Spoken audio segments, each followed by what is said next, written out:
বুম্বাদাকে শাহেনশাহ, বলিউড শাহেনশাহ মানে অমিতাভ বচ্চন কংগ্রাচুলেশন জানিয়েছে দেবী চৌধুরানী সিনেমাটার জন্য। এবার বলে রাখি, এটা কিন্তু এই প্রথম না। বুম্বাদা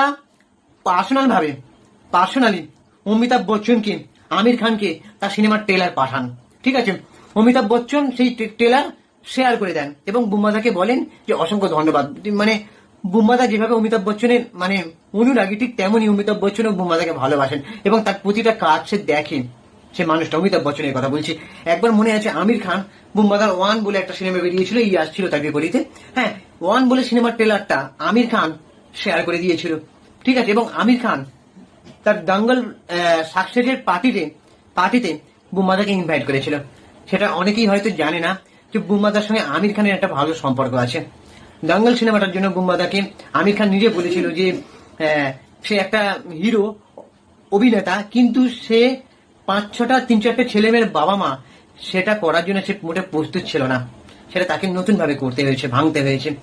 তো বুম্বাদার একটা ইন্টারভিউতে শোনা যায় বা একটা কানাঘুতে শোনা গেছিল যে বুম্বাদার সিনেমার সংখ্যাটা শুনে নাকি আমির খানের কফির মগ নাকি হাত থেকে পড়ে গিয়েছিল। ঠিক আছে, মানে ভেবে অবাক হয়ে গেছিল যে বুম্বাদার এতগুলো ছবি কি করে হয়। ঠিক আছে, আমির খান এবং বুম্বাদা পরস্পরের কাজকে রেসপেক্ট করে। ঠিক আছে, আমির খানের সামনে কিরণ রাও নিয়ে গিয়েছিল বুম্বাদাকে। আর আমির খানের সঙ্গে আজকের থেকে সম্পর্ক না, আমির খানের সঙ্গে সেই আগে থেকে সম্পর্ক আছে। কিভাবে দেখবে, প্যার কা গঙ্গা বাহে সেই গানের শুটিংটায় সুভাষ ঘাই করেছিল পরিচালনা। সুভাষ ঘাইয়ের পরিচালনায় ওই অ্যালবাম গানের দেশাত্মবোধক গান প্যার কা গঙ্গা বাহে, এটা তোমরা সার্চ করলে ইউটিউবে পেয়ে যাবে। সেখানে আমির খান, সালমান খান, শাহরুখ খান, তারপরে জ্যাকি শ্রফ, অনিল কাপুর, ঋষি কাপুর অনেকেই একসাথে ছিল। এবং শাহরুখ খান, সালমান খান, আমির খান, শাহরুখ খান ছিল না, আমি ভুল বললাম, শাহরুখ খান ওখানে দেখা যায়নি। আমির খান এবং প্রসেনজিৎ চ্যাটার্জি, সালমান খান এরা কিন্তু একসাথে স্ক্রিন শেয়ার করেছিল, গোবিন্দা ছিল। ঠিক আছে, তো আমির খানের সাথে সেই সম্পর্কটা কিন্তু আছে। তখন বুম্বাদাকে সুভাষকেই ডেকেছিল, কারণ বুম্বাদা সেই সময় বলিউডে ছবি করছিল, সে কোথাও একটা সাকসেস পাচ্ছিল না।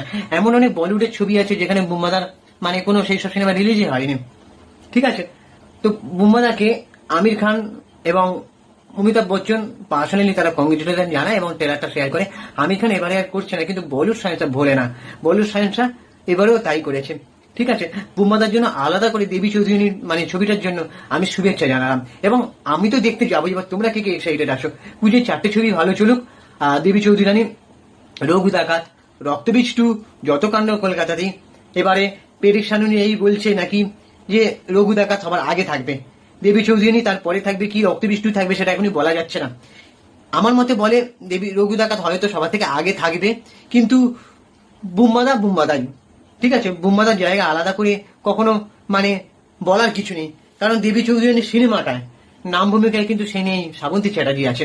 বুম্বাদা মানে সে একটা ইন্টারভিউতে বলছিল যে সে যে ক্যারেক্টারগুলো করে সে মেন চরিত্র না হয়ে কোথাও একটা মেন চরিত্র হয়ে যায়, যেমন জাতিস্বর, যিশু সেনগুপ্ত নায়ক। তারপরে 22শে শ্রাবণে কিন্তু আবির পরমেরা আছে। ঠিক আছে, কিন্তু সে কোথাও গিয়ে একটা সুপার হিরো হয়ে গেছে। ঠিক আছে, তো বুম্বাদার বলতে কোনো ক্ষমতা নেই যে সে সব রকম চরিত্রে নিজেকে নিংড়ে দিতে পারে। ঠিক আছে, এবার সেই মানুষটা, সেই ছবিটা মানে পরিশ্রমের ফল যে দর্শক দেখতে পাবে সেটা বলাই বাহুল্য। এবার সেই রকম ছবিকে একটা সাপোর্ট করাটা দরকার। আমেরিকা থেকে মানে অনিরুদ্ধ, তারপরে অপর্ণা দাশগুপ্ত, তারপরে আরো একজন আছে, জয়েন্ট ভেঞ্চার্স প্রযোজনা, আমেরিকা থেকে প্রযোজনা করছে, তারা মানে প্রডিউস করছে সিনেমাটা। তারা বিরাট অঙ্কের একটা টাকা ঢেলেছে সিনেমাটা বিশ্বাস করে, শুধুমাত্র প্রসেনজিৎ চ্যাটার্জিকে বিশ্বাস করে। আজকে প্রমোশন হচ্ছে শুধুমাত্র বুম্বাদাকে সামনে রেখে। শ্রাবন্তী চ্যাটার্জি, বিবৃতি চ্যাটার্জি আছেন, দর্শনাবলীকেও আছেন, কিন্তু বুম্বাদাকে সামনে রেখে প্রমোশন করতে হচ্ছে, কারণ বুম্বাদা ছাড়া চলবে না। ঠিক আছে, তো সেটাই বলার যে ডিরেক্টর শুভজিৎ মিত্র সে কিন্তু কোথাও একটা ভরসা করেছে। ঠিক আছে, বুম্বাদাকে, যে বুম্বাদা এই ধরনের চরিত্র করতে পারবে। ভবানী পাঠক মানে কলাটা মুখের কথা নয়, ভবানী পাঠক সে একেবারে শাসক। ঠিক আছে, তো আমার মতে মনে হয় দেবী চৌধুরী সিনেমাটা আলাদা করে একটা সাকসেস পাওয়া উচিত। ঠিক আছে, সব সিনেমার পাশাপাশি। ঠিক আছে, কোথাও একটা এই যে সবাই কংগ্রেচুলেশন জানাচ্ছে, এবার ছবিটার মান যেন, ছবিটার উন্নতি যেন কেউ না আটকাতে পারে। ঠিক আছে, আমি বুম্বাদার একনিষ্ঠ ভক্ত হয়ে বলছি, এবং দেবী চৌধুরী সিনেমাটা আমি মানে গল্পটার ভক্ত, উপন্যাসটার ভক্ত, বঙ্কিমচন্দ্র চট্টোপাধ্যায়ের ভক্ত। এবং সেখানে কাজী নজরুল ইসলামের যে গানটা আছে, দুর্গমগিরি কান্তরমণ দুস্তর পাড়াবাঘে লঙ্ঘিতে হবে রাত্রি নিশীতে যাত্রীরা হুঁশিয়ার। এটা আমার খুব পছন্দের। আমি বেঙ্গলি লিটারেচারের স্টুডেন্ট ছিলাম, ঠিক আছে। বাংলা সাহিত্যের ইতিহাস এগুলো আমরা পড়েছি খুব। এই দেবী চৌধুরীর গল্পটাও আমার জানা আছে, অনেকে গল্পটা জানে না। যারা বাহুবলী দেখেছো তারা এই সিনেমাটা কিন্তু তাদের কাছে ভালো লাগার একটা জায়গা থাকবে। আর এখানে আমি বলে যাচ্ছি, এই সিনেমাটা দেখে অ্যাকশন দৃশ্যগুলো যা যা আছে তোমরা সিটি মারতে বাধ্য হবে। মেয়েরাও সিটি মারবে, কারণ এখানে নাম ভূমিকায় শ্রাবন্তী চ্যাটার্জি আছে এবং অনেকগুলো নারী চরিত্র আছে, তারা অ্যাকশন করবে। এবার নারীরা পারে না এমন কোনো শক্তি, এমন কোনো কথা নেই, নারীরা সব পারে। আমাদের আজকে আসন্ন দুর্গাপুজো আসছে, ঠিক আছে। দুর্গা হচ্ছে মা দেবী, একজন নারী, ঠিক আছে। সে মহিষাসুরকে বধ করতে পারে, মা দেবী মা দুর্গা। মানে কোন নারী যদি একবার রেগে যায় ভয়ঙ্কর রূপ ধারণ করতে পারে, ঠিক আছে। নারীরা দুর্বল ঠিকই, কিন্তু দুর্বল যেমনি তেমনি ততটাই তারা ধৈর্যশীল, ঠিক আছে। ততটাই একটা নারী শক্তির জয় জয়গার আছে এই সিনেমাটায়, ঠিক আছে। সব নারীরা সিটি মারবে, কারণ দেবী দুর্গার মতন এখানে প্রত্যেকটা নারীর উঠে দাঁড়ানো, রুখে দাঁড়ানো সাহস দেখাবে এই ছবি। প্রত্যেকটা নারী, প্রত্যেকটা মহিলা সিটি মারবে, আমি বলছি। ছেলেরাও মারবে বাবাই পাঠককে দেখে, আর মেয়েরা মারবে দেবী চৌধুরানীকে দেখে সিটি মারবে।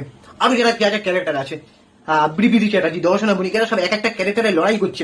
আর একটা কথা না বলেই হয়, বোম্বাদার কথা যেমনি বলছি, শ্রাবন্তী চ্যাটার্জির কথা যেমনি বলছি, তেমনি এই সিনেমাটায় অর্জুনের কিন্তু একটা আলাদা ভূমিকা আছে। সে রঙ্গলালের ভূমিকা অভিনয় করেছে, সব্যসাচী আছে একটা আলাদা ভূমিকায়। অর্জুন মানে আলাদা করে সিনেমাটায় মার্শাল আর্ট শিখেছে, ঠিক আছে। সে যেভাবে বডি, অর্জুনের কিন্তু বডি আছে, ঠিক আছে। সে সেরকম ভাবে লুক অ্যান্ড ফিল দিতে পারে না বলে, মানে তাকে ব্যবহার করছে না বলে, কিন্তু এই ছবিটা লুক অ্যান্ড ফিল দিয়েছে। তার বড় দাড়ি লাগিয়েছে, তারপরে তার বডি, জিম করা বডি তাকে ভালো মানাচ্ছে। সে পুরো খালি গায়ে মারপিট করছে। বুমাদা নিজে ইন্টারভিউতে বলেছে অর্জুন খালি গায়ে মারপিট করছে, সেটা দেখলে তোমরা বুঝতে পারবে, ঠিক আছে। তো তারপরে আর একজন, কি নামটা আমি ভুলে যাচ্ছি, কি নামটা, রঙ্গলাল না কি নাম, ওনার নামটা আমি ভুলে যাচ্ছি। উনিও একটা ভালো অভিনেতা, উনিও আছেন সিনেমাটা, ঠিক আছে। ব্রিটিশদের সাথে লড়াই, ঠিক আছে। তো তোমরা দেখো, ভালো লাগবে। আমি আলাদা করে দেবী চৌধুরী সিনেমাটা নিয়ে এটাই বলছি, শুধু দেবী চৌধুরী সিনেমা নিয়ে বলছি না, আমি প্রত্যেকটা সিনেমা নিয়েই বলছি।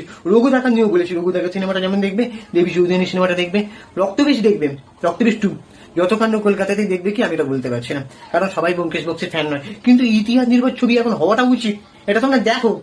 এবার তোমরা কটা দুবার দেখবে কি 3বার দেখবে সেটা তোমাদের ব্যাপার, ঠিক আছে। কিন্তু সব ছবিকে তোমরা দেখো, সেলিব্রেশন করো, ঠিক আছে। পুজোর ছবির সেলিব্রেশন, ঠিক আছে। তবে দেবী চৌধুরী সিনেমাটাকে সাপোর্ট না করলে এরকম ছবি হবে না, বাহুবলীর মতন ছবি, ঠিক আছে। এটাই আমার বলার। এখানে ভিডিওটা শেষ করছি, এবং বাকি তোমাদের কি ওপিনিয়ন জানাও।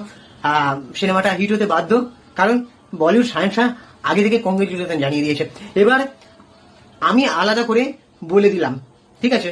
মানে বক্স অফিসে তুমুল ঝড় উঠবে, কেউ আটকাতে পারবে না এই 4টে ছবিকে। হয়তো কোনো একটা ব্যবসা একটু কম বেশি মার খাবে, ঠিক আছে। এবারে তোমাদের কি ওপিনিয়ন জানাও, তোমরা দেবী চৌধুরী সিনেমাটা কে কে দেখতে চাও, তোমাদের কি মনে হয় কোন সিনেমাটা সব থেকে ছাপিয়ে যাবে সবাইকে, তোমরা জানাও। আর চ্যানেলটাকে অবশ্যই সাবস্ক্রাইব করে দাও, আর বেল আইকনটা প্রেস করে দাও পরের ভিডিওর জন্য। আর আমি ইনস্টাগ্রামে আছি চিঙ্কি বাবু 253, তোমরা ওখানে গিয়ে ফলো করে দাও, চ্যানেলে ঘুরে আসো, ভিডিওগুলো দেখো, আশা করি তোমাদের ভালো লাগবে। টাটা, দেখা হচ্ছে পরের ভিডিওতে।